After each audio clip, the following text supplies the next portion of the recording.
ভারতে আল্লাহ এরা এতদিন ধরে কিতা করলো? এই যে এমপি হইলো, মন্ত্রী হইলো, কিতা করলো এরা? এই একটা সামান্য মন্দির করে দিতে পারে না, আর খালি আইলেই ভোট জ্বালা রে। কালকের থেকে আমি একদিন আর লেট চাই না, কালকের থেকে এটা কাজ দরকার।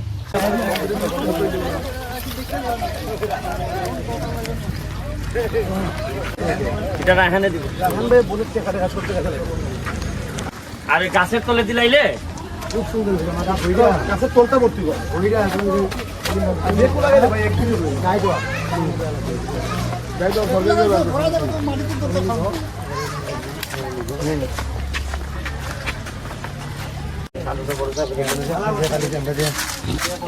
তৃণমূল না আইলে নেতা হলে সুবিধার বাইরে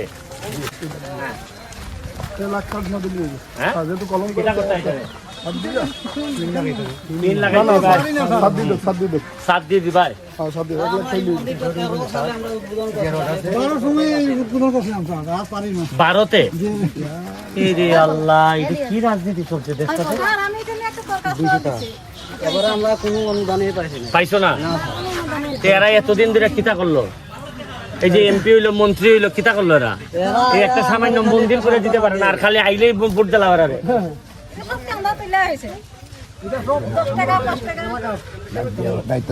আমি তোমারে এইটা রাহেন কই এদিকে আসো রাহেন,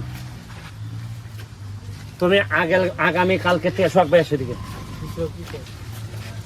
খেটা আছে নি জিতু ভাই, ভাইয়ের নাম কোথায়? হ্যাঁ আচ্ছা, তুমি কই দাদা আসো। কালকের থেকে আমি একদিন আর লেট চাই না, কালকের থেকে এটা কাজ দরকার।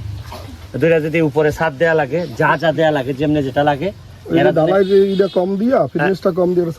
ছাদ দিয়ে দাও। যদি এরা যেভাবে বলে এরারে করো, যা লাগে আমি আর এটা দেখতে চাই না এইভাবে। আমি চাই আগামী সপ্তাহে আইলে পরে মোটামুটি উদ্বোধনের মতো অবস্থা। কথাটা বুঝছো? কারণ আমি কইয়া দিছিলাম এরারে যে একবারই ভোট দিবাই, পরের বার আমি আর ভোট চাইতাম না, তোমরা আমার ঘরে নিয়ে দিও। হ্যাঁ বুঝলাম নি? আর এইভাবে আর চলতে পারে না। একটা মানুষ যদি পূজাই করতে না পারে, কিসের এমপি? আমি কিসের নেতা? আমি এখানে মাল বানাইতে পাইছি। হ্যাঁ তুমি কালকের থেকে এখানে খাম ধরাইয়া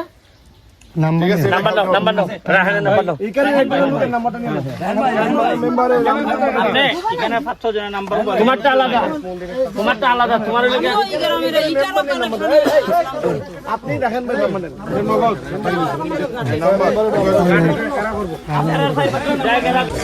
এরা আর কোনো জ্বালাইও না। আমি কিন্তু চাই যে এরা খালি আগামী সপ্তাহে কমপ্লিট।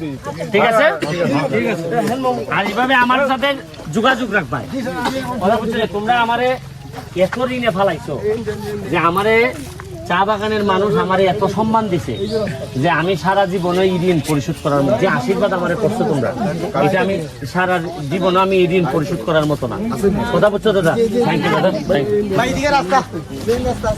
এই তোমরা কি বল চাওনি রে?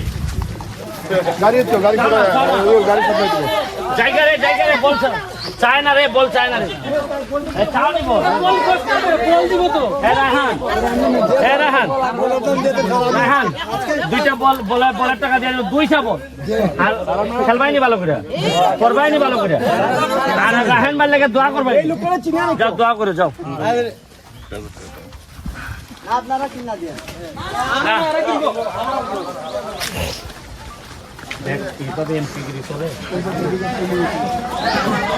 অনেক